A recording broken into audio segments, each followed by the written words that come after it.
Ladies and gentlemen, let's talk about a habit that's quietly sabotaging your potential, and most people don't even realize they're doing it. Emotional dumping.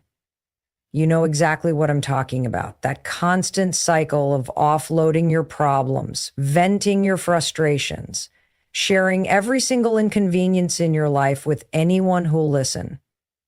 It might feel like relief in the moment, but the truth, it's draining your power. Every time you do it, you're giving away control of your emotional state. You're feeding your own helplessness instead of reclaiming your strength. Here's the deal. Your brain is like a GPS. It listens to whatever you tell it the most. If you keep repeating your problems, how overwhelmed you are, how unfair life is, how stuck you feel, it doesn't just hear you, it believes you. And then it starts filtering your world through that lens. Your thoughts begin to loop, your emotions spiral, and before you know it, your identity becomes wrapped around your problem, not your goals, not your potential, not your power, just your problems. Now, let's be clear. I'm not saying you should bottle things up and pretend everything's fine. That's not healthy either. I'm saying you need to be intentional. Are you talking about your problems to process and solve them? Or are you just dumping them because it gives you a hit of sympathy? Because if it's the second one, it's time to get honest with yourself. That moment of validation might feel good for 5 minutes, but what happens after that? Nothing. You're still stuck. You've wasted energy telling a story instead of rewriting it. Emotional dumping is like playing the same sad song on repeat and expecting your life to suddenly start dancing to a different beat. It doesn't work that way. You're not moving forward. You're rehearsing your pain. And the more you rehearse it, the better you get at staying exactly where you are. That's not what you want. That's not why you're here. You are not meant to live in a cycle of constant complaining and venting. You are meant to grow, to rise, to lead yourself out of whatever darkness you're in. You know what real strength looks like? It's not in how loudly you talk about your problems. It's in how quietly you get to work on them. You don't have to post about your struggle every day. You don't have to call 5 friends and relive the worst parts of your day over and over. What you have to do is ask yourself, what's the next small action I can take to shift this?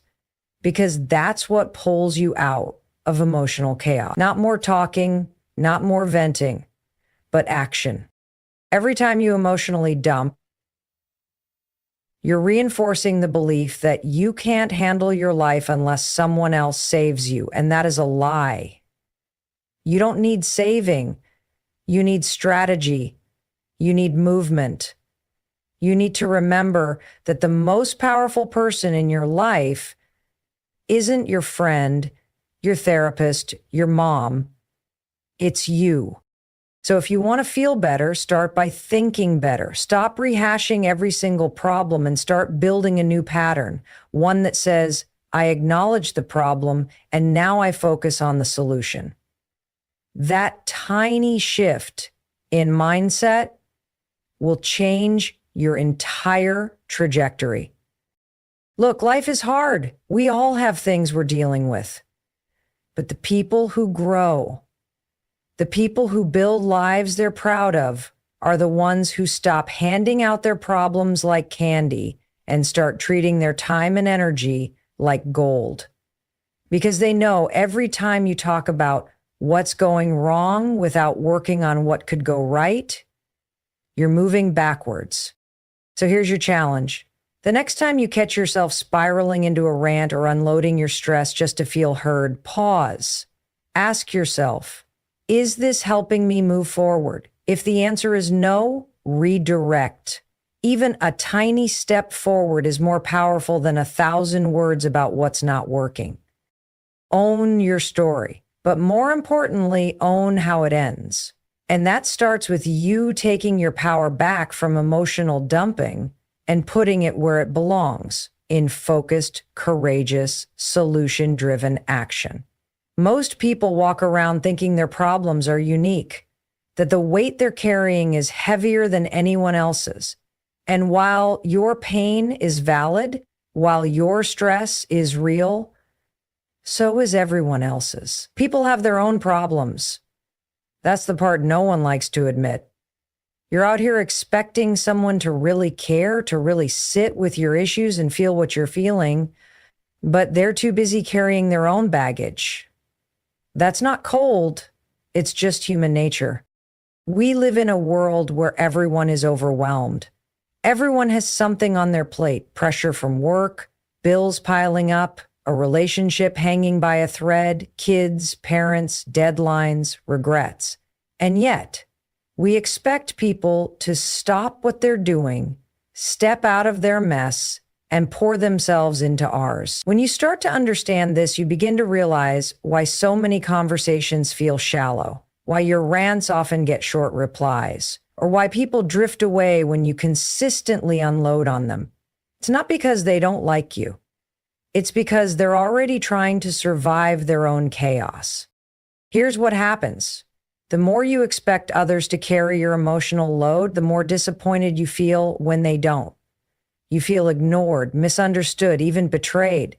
But the problem isn't them, it's the expectation. When you walk into every connection with the unconscious hope that someone else will make your pain feel smaller, you're setting yourself up to feel abandoned. You're chasing comfort in the wrong place. Because let's face it, people can sympathize, but they can't fix it for you. They don't live in your mind. They don't feel what you feel. They're not going to drop everything just because your world is shaking. And even if someone does listen, even if they give you their time and attention, you have to understand this: nobody will ever care about your life as much as you do. They can support you, they can encourage you, but the responsibility to heal, to grow, to move, that's on you. It always has been. This realization isn't meant to isolate you, it's meant to wake you up.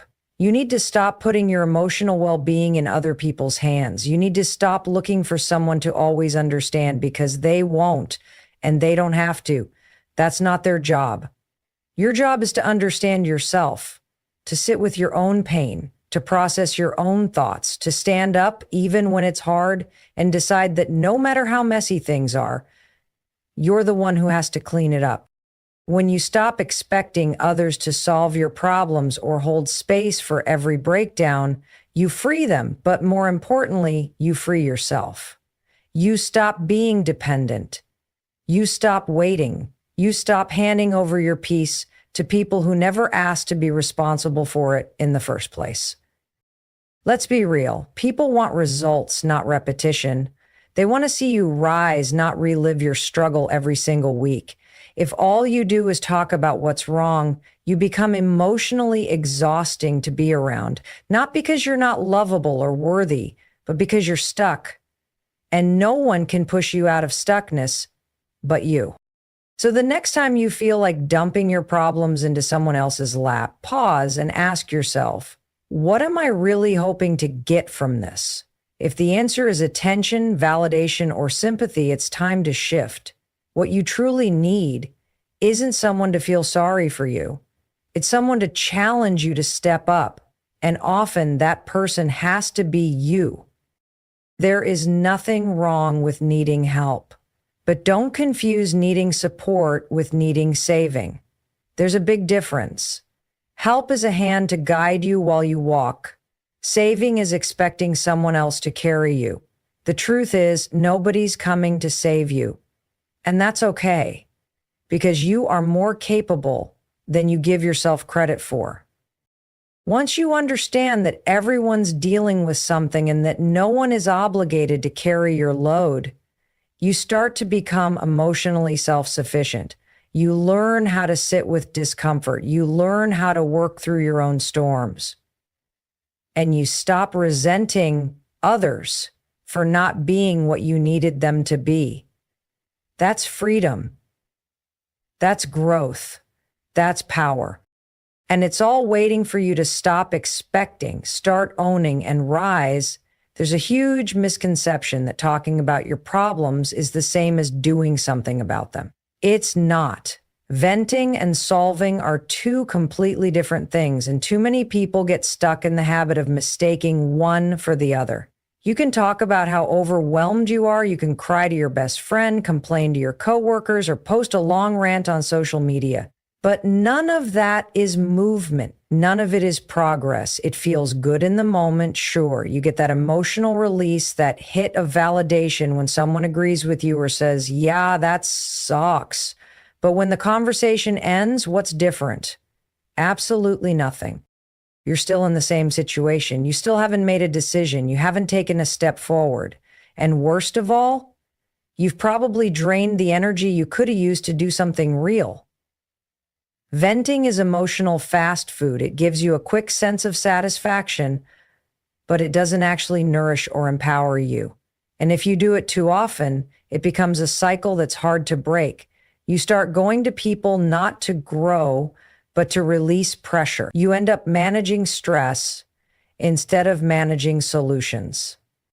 It's easy to fall into this trap because venting feels like doing something.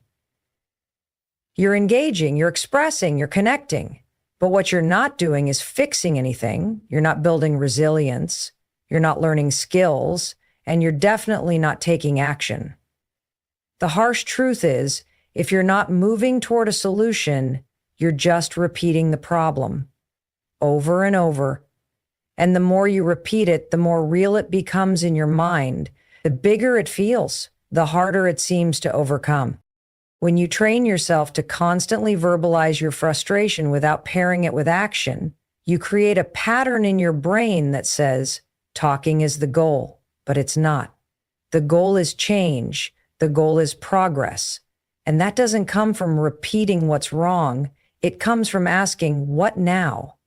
That question is powerful. It shifts your mind from problem-centered to solution-focused. It stops the spiral and forces clarity.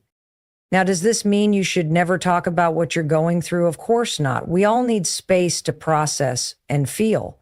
But there's a difference between processing and rehearsing.